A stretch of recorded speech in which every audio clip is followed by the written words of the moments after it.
Jesus seja com todos os nossos amados irmãos e amigos que nos assistem por este canal, onde toda semana nós procuramos aqui apresentar uma videoaula de uma das lições do trimestre da Escola Bíblica Dominical.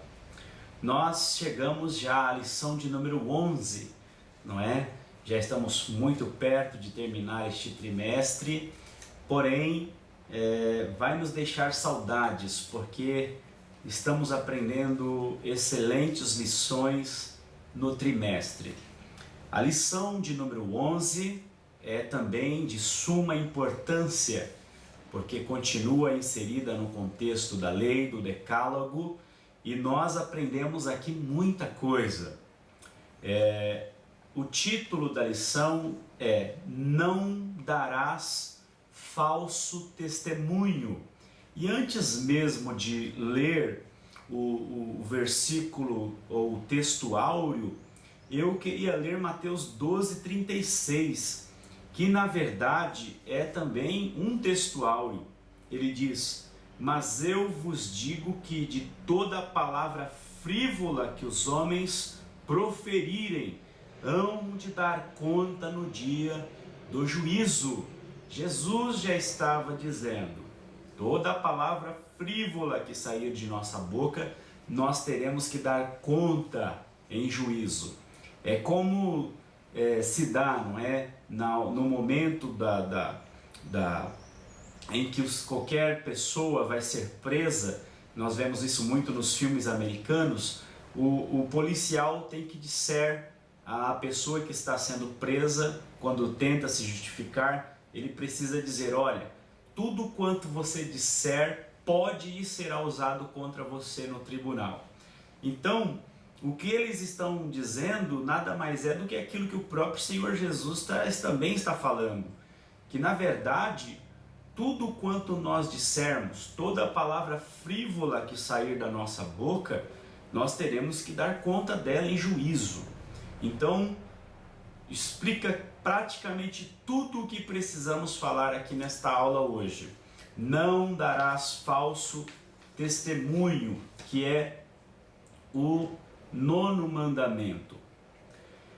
O texto áureo está em Êxodo 23:1, não é? Na lição está aí: não admitirás falso rumor, não porás a tua mão com o ímpio para seres testemunha falsa.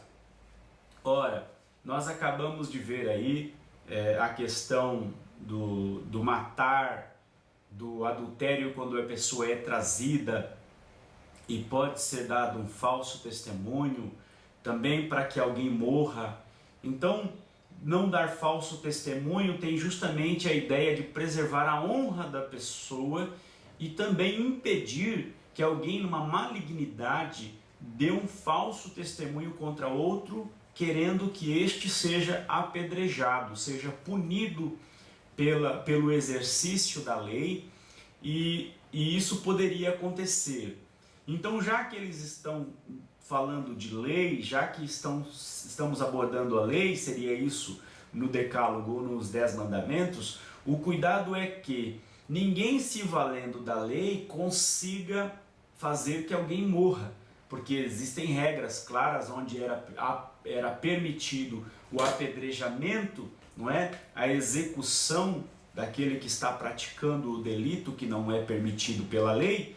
Então pode-se haver falsos testemunhos. Então, muito claro aí.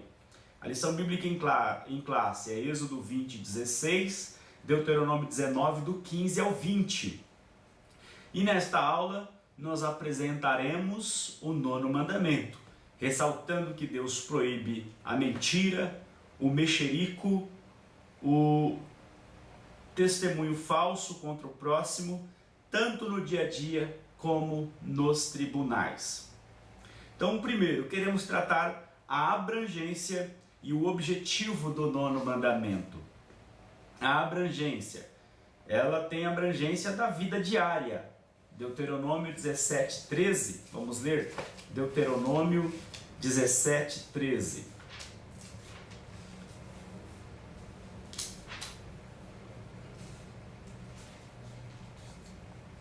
a fim de que todo povo ouça e tema, e nunca mais se ensoberbeça.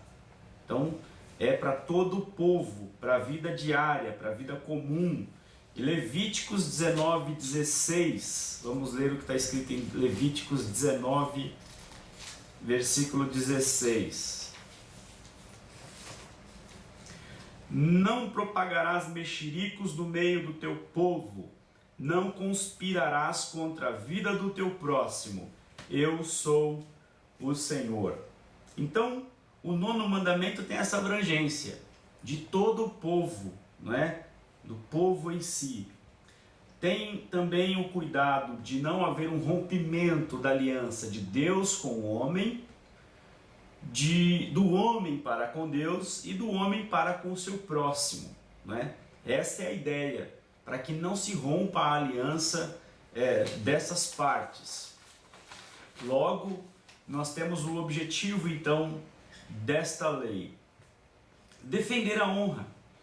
O objetivo é defender a honra no campo social, e disto preservar da mentira, da calúnia e da falsidade. Deuteronômio 17:13 diz isso. Deuteronômio 17:13. Leiamos. A fim de que todo o povo ouça e tema, e nunca mais se ensoberbeça. Ora, nós já até citamos esse texto. Então, a ideia é essa: defender a honra do povo. Defender também a fé, não é? A doutrina, o ensino, preservando, criando uma muralha contra as heresias que nos acercam. O próprio Judas, ao escrever sua carta, estava por escrever acerca da salvação comum, porém sentiu a necessidade de falar aos cristãos a batalharem pela fé que foi entregue aos santos. Então, também tem esse objetivo, não é? De não haver uma maculação à doutrina, à fé de ninguém. Segundo aos Coríntios, capítulo 13 e o versículo 8, segunda carta de Paulo aos Coríntios, capítulo 13 e o versículo 8. Vejamos o que está escrito na carta.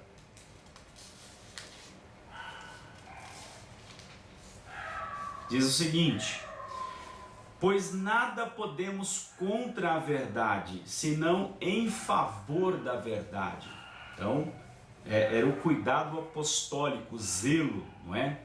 Para que não haja uma difamação à doutrina da fé.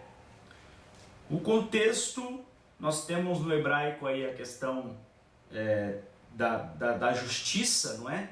Da palavra shofet, que quer dizer juiz, árbitro. Em Deuteronômio 19:17 deixa bem claro isso.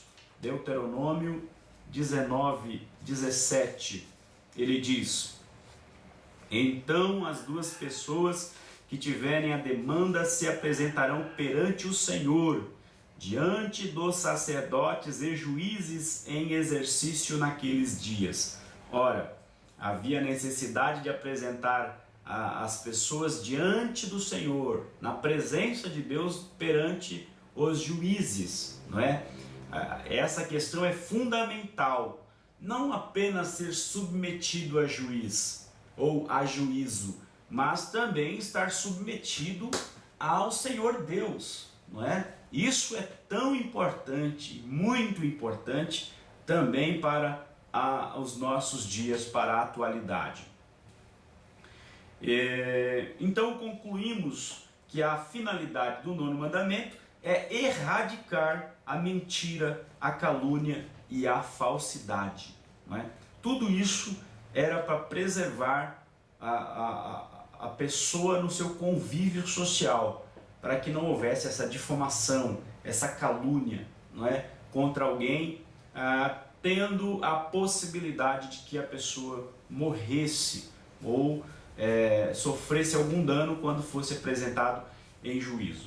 Então, precisa-se haver um temor a Deus aí. No tópico número 2, nós queremos então mostrar o que a legislação mosaica diz a respeito do falso testemunho. O que é que a legislação diz respeito ao falso testemunho? Bom, ela fala do processo, né? Responder em juízo, quer dizer, do hebraico é a palavra anar, que é declarar solenemente, não é?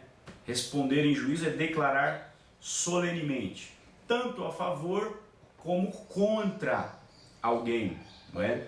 Então essa é a ideia, tanto a favor. Gênesis 30, 33, vamos ler. Gênesis capítulo 30 e o versículo de número 33. Declarar solenemente.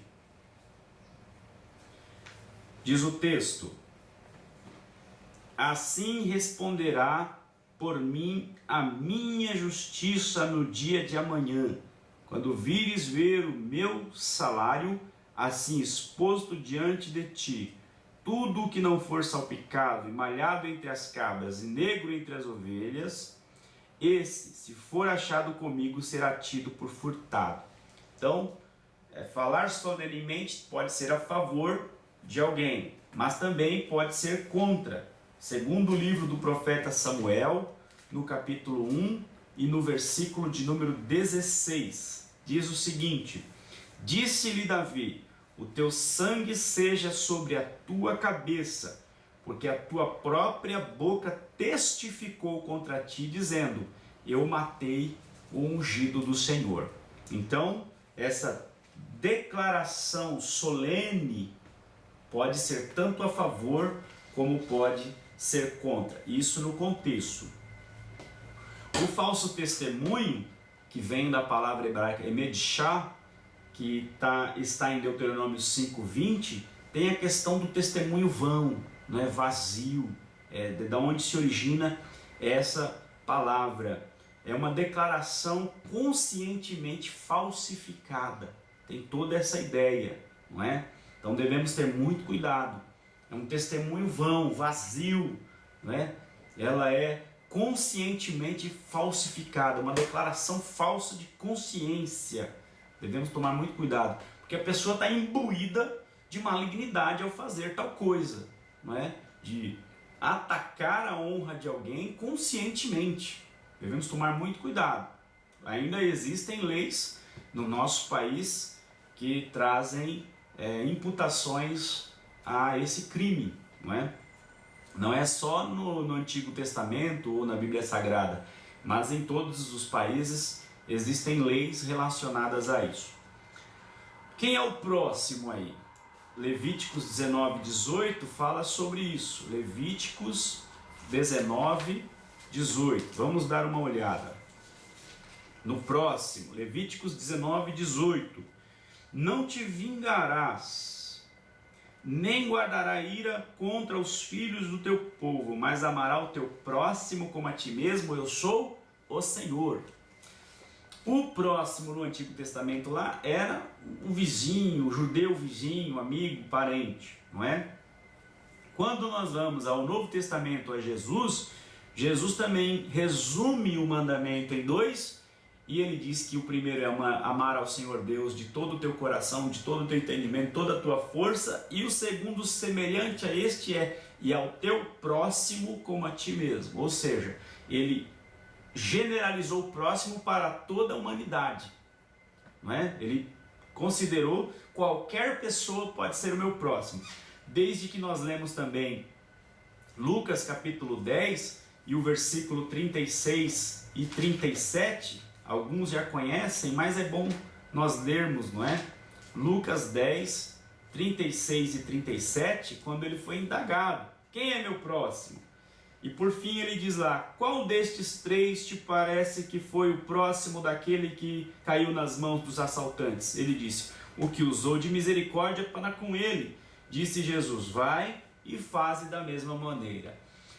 Ou seja, o próximo é qualquer pessoa para a qual eu posso usar de misericórdia, não é? São todas as pessoas. Não posso escolher quem seja meu próximo.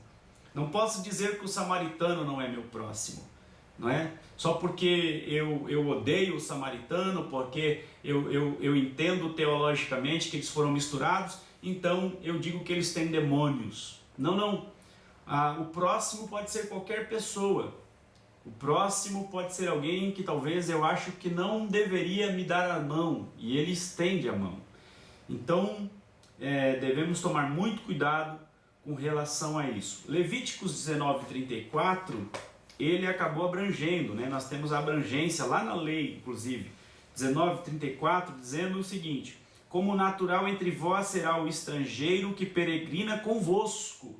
Olha lá, torna-o natural, porque ele está peregrinando com vocês. Os irmãos devem estar lembrados que quando o povo saiu de lá do Egito, eles levaram outros povos que também estavam escravizados, alguns se misturaram no meio deles e foram embora, não é? Atravessaram o Mar Vermelho, foram para o lado de lá, peregrinaram no deserto. Então nós temos a intenção e a ideia de ver aí que haviam estrangeiros no meio do povo de Deus. E o que a lei está dizendo no versículo 34 é isso: como natural entre vós será o estrangeiro que peregrina convosco, amá-lo-eis como a vós mesmo, pois fostes estrangeiro na terra do Egito. Eu sou o Senhor vosso Deus. O que ele está dizendo é: ame-o como a você mesmo, porque você não deve se esquecer que você também já foi peregrino, já foi estrangeiro.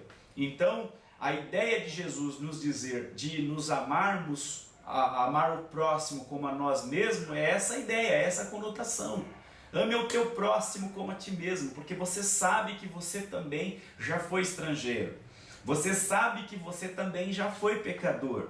Você sabe de onde Deus te tirou. Logo, não faça escolha para dizer quem é teu próximo. Ame porque você sabe que Deus te amou, não é? Aí entra lá a questão do servo infiel que foi perdoado e por fim não conseguiu perdoar ao seu servo.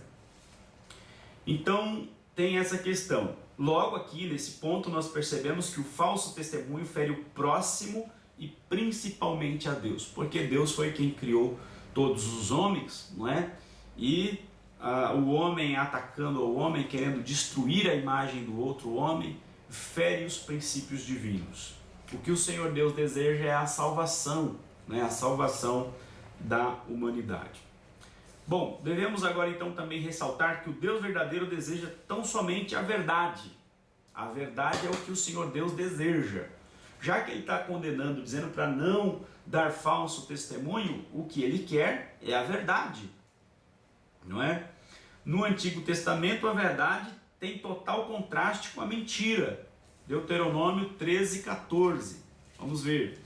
Deuteronômio 13, versículo 14. Então inquirirás, informar-te-ás e com diligência perguntarás se for verdade que se cometeu tal abominação no teu meio. Ora, isso é muito importante, preste atenção, você pastor, obreiro, meu irmão, porque nós negligenciamos completamente essa questão, infelizmente. Quantos de nós, às vezes, ouvimos somente uma das partes? Se houve qualquer situação relacionada a um pastor ou a um evangelista, nós sequer queremos ouvir a parte que está sendo acusada, porque quem foi ferido foi um pastor ou um evangelista, que às vezes conhece os meandros eclesiásticos e vem intentando acusação contra o inferior, se é que podemos chamar assim, não é? Porque a parte acusadora, a parte acusada não tem nenhuma função eclesiástica, não é ungido, não é consagrado, não é separado. Logo, os que tomam testemunho do companheiro, não é, de tribuna, de púlpito, já lança a sentença, às vezes aplica, não é, pena sobre a pessoa, exclusão, disciplina e por aí vai. Fora, quando não acontece isso de fato, acontece de forma indireta, onde as pessoas acabam podando outras pessoas só porque um pastor ou evangelista se sentiu ofendido, e aí já é tratado o outro como pagão praticamente. Olha, a Bíblia está dizendo para nós, a palavra de Deus está nos mostrando e revelando que não pode ser feito assim. Não importa se é pastor, se é evangelista, se é bispo, se é apóstolo, seja quem for.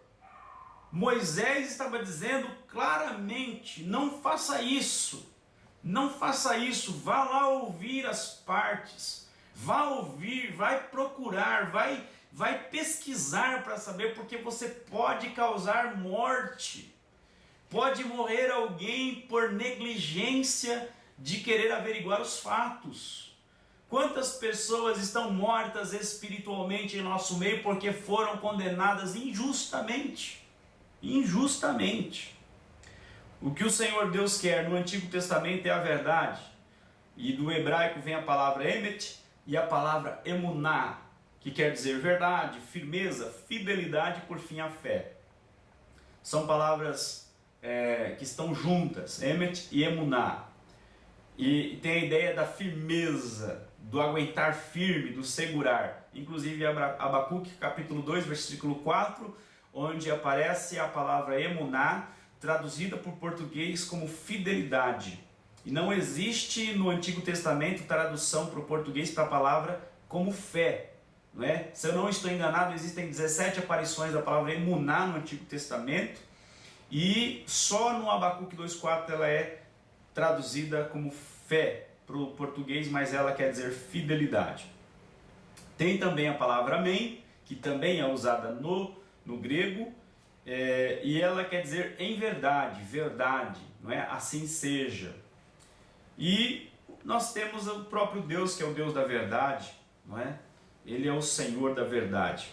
E também temos Mateus 5,48, que quer nos igualar ao Deus da verdade, que exige isso de nós, não é? Mateus 5,48, vamos ler o que está escrito. Sede vós, pois, perfeito, como perfeito é o vosso Pai que está nos céus. Olha só, o Novo Testamento também exige de nossa parte perfeição. Sede vós também perfeitos, como perfeito é o vosso Pai que está no céu. Nosso Deus é o Deus da verdade. E o próprio Jesus disse, né? Eu sou o caminho, a verdade e a vida. Ninguém vem ao Pai senão por mim. Ora, se o próprio Cristo diz que é a verdade, como é que nós cristãos podemos andar em mentira? Se servimos o Cristo bíblico, neotestamentário, como, pois, podemos andar em mentira? Apegados à mentira, causando destruição de famílias envolvidas com mentiras, baseados e infatuados em mexericos, em disse-me-disse. No santo ministério não tem lugar para essas questões.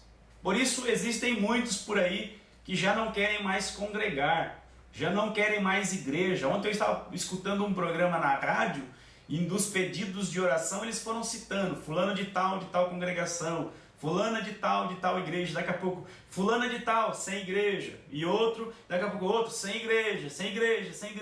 Eu fiquei olhando e falei, meu Deus do céu, quantas pessoas estão sem congregar, vivendo de ouvir programas de rádio, de TV, não querem mais congregar.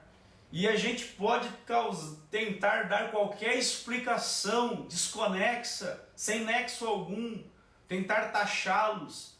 Porém, infelizmente, nós precisamos consertar muita coisa no nosso meio, não é fora. O juízo começa pela casa, é isso que diz a palavra. Se nós julgássemos a nós mesmos, nós não seríamos julgados pelo mundo.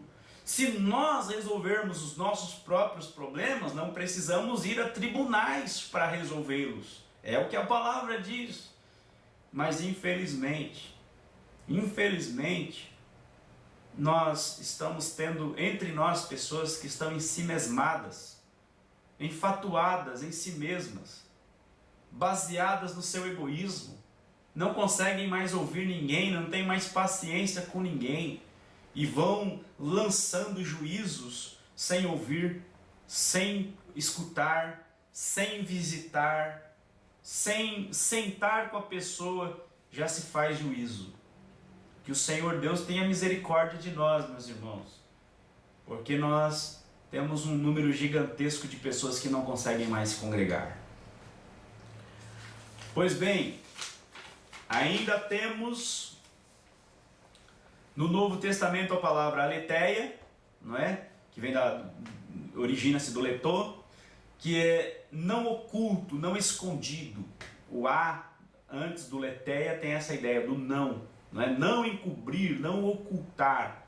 Então a verdade exige um não ocultamento, não é? Não esconder. Pilatos perguntou o que é a verdade para Jesus. Quando Jesus falou de verdade, ele falou: o que é a verdade? Do latim a palavra é veritas, ou veritas. É precisão, rigor, exatidão de um relato. Exatidão, precisão, não é? Isso era a verdade para eles. Também queremos enfatizar o cuidado que devemos ter com relação à mentira. Com relação às testemunhas, como também estávamos falando, né? Deve averiguar as testemunhas. Nós temos o caso do Nabote, né? Que foi um inocente injustiçado. Ele era justo, sofreu uma acusação e não houve um inquérito. Não se foi averiguar, não é? Acabe estava desejoso do terreno de Nabote e por fim, chorando em casa, a esposa lhe toma as dores e inventa um documento para que Nabote seja assassinado por causa de um terreno, não é? Então devemos tomar cuidado, porque pessoas podem morrer por ambição de outro. Um homem enfatuado na sua cobiça pode destruir uma família inteira, pode pôr a perder uma congregação inteira, pode destruir um ministério, porque está enciumado, porque está enraizado de malignidade. E aí inventa uma calúnia e destrói com todo um ministério. Isso é muito sério esse assunto aqui. E nós conhecemos testemunhos, sabemos de casos. Jesus, em Marcos 14:56, sofreu. Olha só, o próprio Cristo não foi poupado. Marcos 14:56, o que é que diz? Muitos testificavam falsamente contra ele, mas os testemunhos não eram conformes. Olha, próprio Cristo tinha seus caluniadores com falsos testemunhos contra ele. Não foi o que foram fazer com ele perante Pilatos? Não tinham do que acusá-lo. O que foi que inventaram? Que ele estava se autonomeando rei, não é? Então, devemos tomar cuidado, porque essa é a forma de Satanás fazer. Quando o cidadão quer destruir alguém e ele não encontra brecha, dando lugar ao diabo, ele inventa qualquer coisa contra a pessoa, não é? A pessoa às vezes está fazendo só o bem. Aí Jesus precisa perguntar: do que é que vocês vão me acusar para me matar? Por qual milagre? Por qual cura que vocês vão me acusar? Não, por cura nenhuma, por milagre nenhum, mas porque te faz a ti mesmo Deus sendo homem, não é? Então devemos ter cuidado, porque o espírito maligno continua atuando naqueles que dão lugar a ele. Infelizmente tem de bocado. E o mártir Estevão, não é? Que sofreu lá, Atos 6:13 de Atos, aconteceu também essa difamação, ou este problema com Estevão. Atos dos Apóstolos, capítulo 6, e o versículo 13. Apresentaram falsas testemunhas que diziam: este homem não cessa de proferir blasfêmias contra este santo lugar e a lei. O que foi que aconteceu? Foi apedrejado. Quantas pessoas também não estão sofrendo por causa desses mesmos espíritos imundos que invadiram esses homens no período de Estevão, levando Estevão ao apedrejamento? Quantas pessoas estão sofrendo nos dias de hoje? Estamos vendo na nossa TV aí todos esses processos correndo em justiça, em juízo também, o problema com as acusações da Petrobras. Cada um está tendo que se justificar perante os acusadores, não é? Politicamente, judicialmente, cada um está tendo que se expressar. É o método, é a forma de ser feita. Se alguém for inocente, precisa provar, ou todos são inocentes até que se prove o contrário, mas eles estão com condenações e acusações, ou acusações, e precisam mostrar naquilo em que são inocentes. Os danos dessas mentiras podem ser letais, como já estamos dizendo, pode levar à morte. Muitas pessoas morreram por causa de mentiras. Pessoas que se suicidaram, não é? Por problemas que sofreram por mentiras, não é? Um agravo à honra, um agravo à moral, não é? Levaram pessoas ao desespero e ao suicídio. E continua aí inúmeras famílias sofrendo com essas coisas, com danos às vezes irreversíveis, irreparáveis. Tomemos muito cuidado, meus irmãos, porque às vezes uma difamação, uma calúnia, um perjúrio pode destruir uma pessoa de forma tal que talvez nunca mais ela consiga se levantar, nunca mais. Somente a misericórdia de Deus, não é? Somente a misericórdia de Deus para poder tirar de dentro de um coração uma injúria sofrida no gabinete, no particular. E Deus é misericordioso para te ajudar, você, meu amigo que me assiste por este canal, que talvez esteja passando por este problema.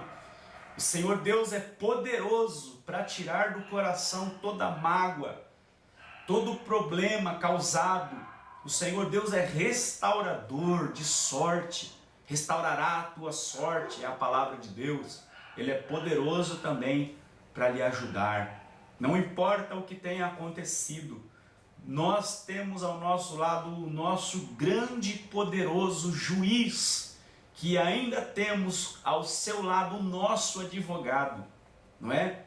Se pecamos, temos junto ao Pai um advogado justo. Jesus Cristo, o justo, é quem nos justifica. Louvado seja o nome do Senhor nosso Deus. A justiça ainda está ao nosso lado, e a nossa justiça se chama Jesus Cristo de Nazaré, conforme profetizou o profeta, e o seu nome será a justiça nossa. Ele é a sua justiça. Confie no Senhor Jesus, ainda que os homens inventem leis, ainda que os homens forjem preceitos contra a tua vida. Jesus Cristo é a tua justiça. Se fixe nele, se baseie nele, grude-se com ele, e o Senhor lhe dará vitória, em nome de Jesus.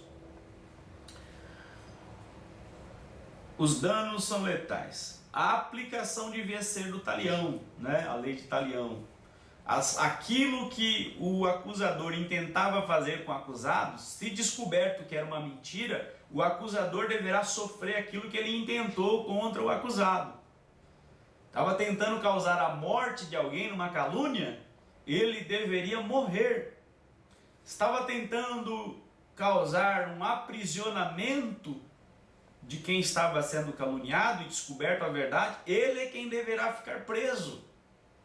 Estava intentando arrancar os bens, o terreno de alguém na calúnia, descoberta a verdade, que isso era inverdade, que era falso testemunho, ele devia sofrer a expropriação de seus próprios bens. Lei de talião. E nós já vamos precisar ir terminando aqui. Então devemos tomar cuidado com relação a tudo isso. Temos o pecado de mentira, não é? O pecado da mentira, Efésios capítulo 4, versículo 25, e nós já vamos encerrando por aqui. Efésios capítulo 4, versículo 25, que diz: pelo que deixai a mentira e falai a verdade, cada um com seu próximo, pois somos membros uns dos outros. Esse é o objetivo. Sede santos, como eu sou santo. Sem santidade ninguém verá o Senhor. Já que agora somos novas criaturas, a nova criatura deixa a mentira e fala a verdade, cada um com seu próximo. E toda aquela invencionice que se criou nos meios corporativos, não, mas falar a verdade pode trazer complicação para você, pode trazer problema. Jesus falou que a verdade não traz problema. Jesus afirmou: e conhecereis a verdade, e a verdade vos libertará. A verdade liberta, a verdade tira da escravidão, a mentira escraviza. Manter a mentira é uma escravidão. Quantas pessoas hoje continuam escravizadas porque não conseguem se desvencilhar, se desembaraçar do embaraço de mentira que se intrometeu. Existem hoje famílias que vêm guardando mentiras de seus antepassados para continuarem sobrevivendo no meio de nós. Famílias inteiras sobrevivendo de mentiras. Por quê? Porque temem a perder alguma coisa se a verdade vier à tona. Meu filho, o problema não é a verdade vir à tona e você perder seus privilégios. O problema é se você fechar os seus olhos de hoje para a noite. O que você tem para quem será? Do que resolve nós mantermos uma aparência clerical, sendo que a grande verdade está escrita. Jesus falou: não temam os homens que nada podem fazer senão matar a carne. Temam antes a Deus, que além de matar a sua carne, tirar os seus bens, tirar o seu falso testemunho guardado, ele pode lançar a sua alma no inferno. Esta é a verdade. Nós não estamos lidando com um juiz iníquo. Nós não estamos lidando com um juiz brasileiro que se submete à propina. Nós não estamos lidando com advogados que se dão a propina. Nós estamos lidando com o Senhor Deus Todo-Poderoso e com Jesus Cristo, seu Filho, que é santo eternamente. Louvado seja o nome do Senhor nosso Deus. E por mais que alguém tenha suas promessas por tardias, a palavra de Deus é fiel e diz que aquele que há de vir virá e não tardará. Preservemos, meus irmãos, a santidade, a verdade, a todo custo. Firmemo-nos na verdade, porque a verdade liberta. O falso testemunho destrói.